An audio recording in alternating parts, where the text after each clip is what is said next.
every man wants a woman where him and her can just go hang. Just the two of them alone, kick back, doing their own thing. And every man wants a woman that can always keep him in the mood. And I'm that kind of girl, so this is what I tell my dude. I tell him to. Oh, baby, yeah. Mm. Xscape. As many of you guys know, Xscape is one of my favorite R&B groups of all time. Next to TLC and SWV, Xscape falls right in.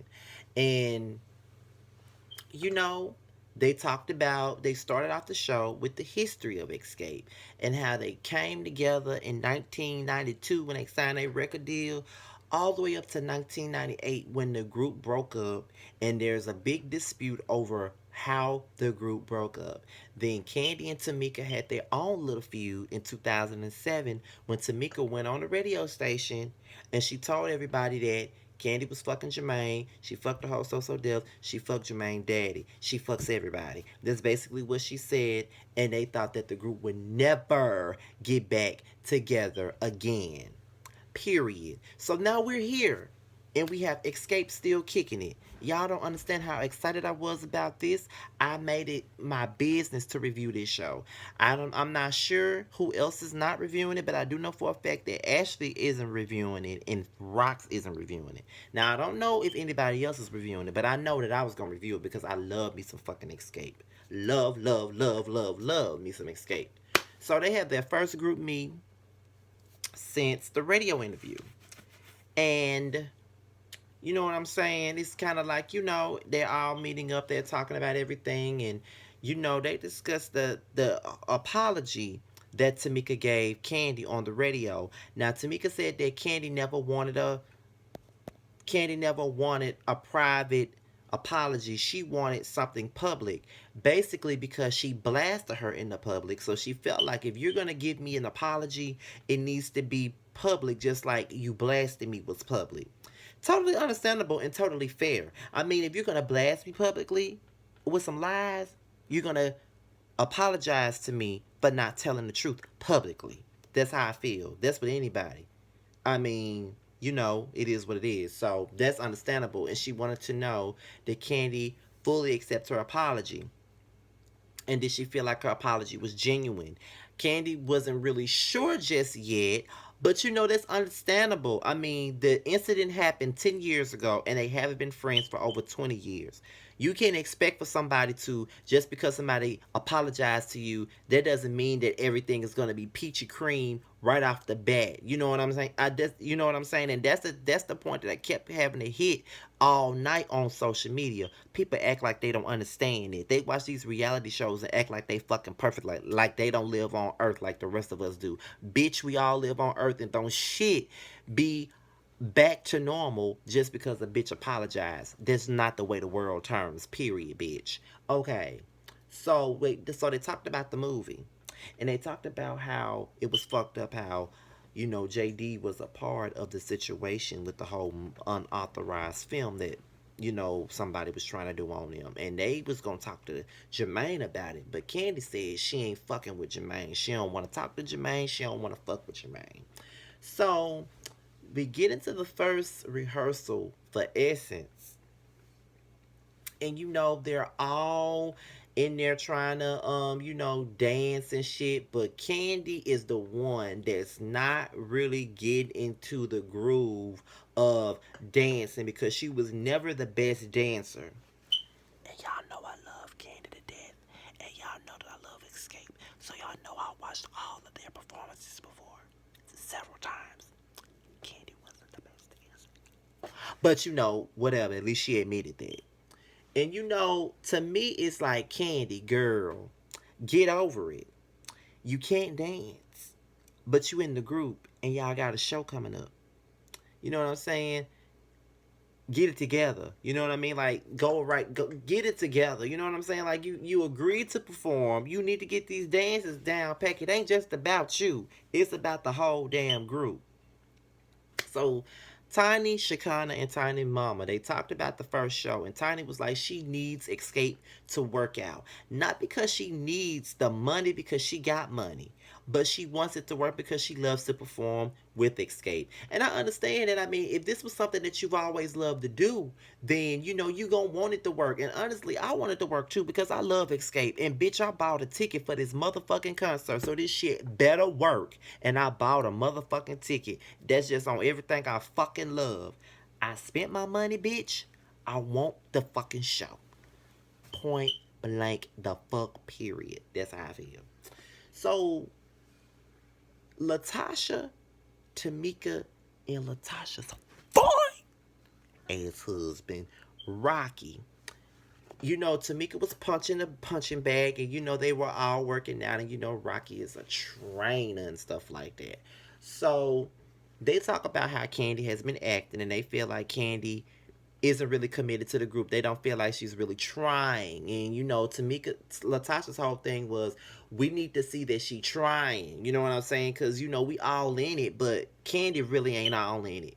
But my whole point of it is, you can't really expect for somebody to be all in it with y'all. It's still tension in the air. Y'all done came back together, but y'all really ain't worked out everything that y'all got going on. So just because there was an apology here and y'all agreed to do this does not mean that everything is gonna be peachy cream. There's still underlying tension there that y'all need to deal with. Y'all want to work it out for the money. That's cool, but you still need to resolve some issues at hand before y'all get deep into this shit. And that's just how I feel. So Candy and Don Juan, they talk about Xscape and her reluctance. It all starts out with the set list that Latasha sent her, and the set list opens up with "Feels So Good." One of my favorite Xscape songs, by the way. But Candy feels like if they gonna open the show up with just kicking it. Me personally, I don't feel like they should open up the show with "Feel So Good." Although "Feel So Good" was a top 10 hit for them, "Feel So Good" is not one of their best known songs. If you gonna open up the show, at least open the show up with "Just Kicking It," "Understanding," or maybe even "Who Can I Run To," or maybe even "My Little Secret." But "Feel So Good"? No. I wouldn't open up no show to that. Point blank, period. Now, I felt like Candy was on to something when she said, open it up with "Just Kicking It," because it's their hype song. But then at the same time, it's kind of like, why would you want to open it up with your biggest hit? When K. Michelle do her shows, she opens it up with "Rich." She opened up her show with "Rich." That's a little known track on More Issues Than Vogue, but she ended the show with "VSOP." That's her biggest song, so that's what she ended it with.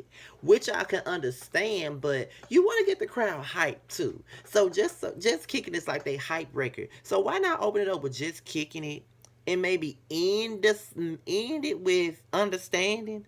Or you can open it with "My Little Secret" or "Who Can I Run To," and you can end it with "Just Kicking It." It could go either way, but I kind of was on Candy's side with the whole "Just Kicking It" thing. That's just my personal opinion. And when she brought it to Xscape, you know what I'm saying? Tasha felt like it should not be open with "Just Kicking It." She should end the show with "Just Kicking It." But Tiny felt the same way Candy did. And when T.I. said, if you're going to open up the show, open it up with a song that's like that main hit that everybody know, which is "Just Kicking It." So somebody else agreed with Candy, but at the same fucking time, it could go either way. You know what I mean? It could really go either way.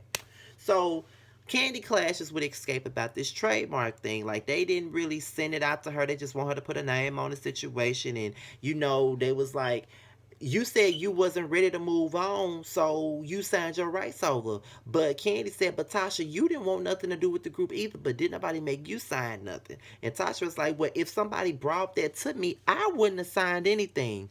But Tamika felt like by them doing that, that was a scare tactic. So Candy could not sign her rights off to the group, but she showed them, bitch, I don't want shit else to do with y'all hoes, so I'm gonna sign my rights over to y'all. So they made a huge mistake with that. So after that conversation, Tamika did a woo side.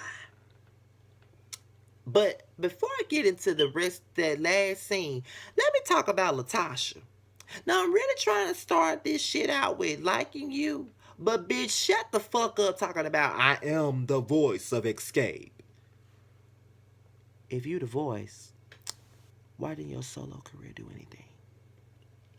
Why your album never came out? Like you can find it on Apple Music now, but I only heard one song you did back then, and that was still ghetto. Candy's solo career wasn't all that great either, but she at least got a top 20 hit with Don't Think I'm Not. She actually did have a hit single. You never had one. But you're the voice of Xscape. If anything, Tamika sings better than you. Humble yourself, bitch. This is why we all think that you broke up the fucking group. You and your big ass mouth. But anyway, so Candy and Tiny, they go out there, and Candy was like, I told you that I didn't really want to get into nothing deep with the girls until I was comfortable, and I'm not comfortable right now. And Tiny's whole thing is either you in or you out. And she said, I'm tired of looking like the bad person. Like, you been cool with them. You talk to them. I haven't talked to them in years. I ain't been cool with them. So it's like, I don't really know them like that now. And they don't really know me like that. So I'm looking like the bad person because I feel left out. Y'all been doing things without me for years and blah, blah, blah. And that's really where I felt Candy at. Tiny has remained in contact with Latasha and Tamika for years. Candy ain't spoke a word to both of them, neither one of them hoes for years. So it's kind of like she's in a space to where she's trying to fill them out again. If you have gone 20 years without talking to a motherfucker, it's hard to jump right back into something. Tamika apologized. Whoop the fucking do. That does not mean that everything is peach cobbler with them right now. Everything ain't Skittles and Starburst with them just because a bitch issued an apology. You know what I'm saying? You got to show me that you're really sorry. Yeah, you apologize, but show me that you're really trying. And you got to build something. An apology isn't a one all be all. You like when you start after you apologize, that's when you make the steps to rebuild what was broken, and that's what the fuck they got to do, and that's what people have to understand. I don't feel like Candy being bitter. She don't know them. It's been 20 years. She ain't talked to these hoes since her early 20s. They're all in their early 40s at this point. So they don't really know each other. Tamika and Latasha don't know Candy, and Candy don't know Latasha and Tamika because they are all different people. So they got to learn each other all over again and get their harmony back. And that's what it's going to take. So that's my review on Xscape. Still kicking it. Feel free to leave your comments below and follow me on all social media, which will be at the bottom. Time for Married to Medicine. I'm out of here, y'all. Peace.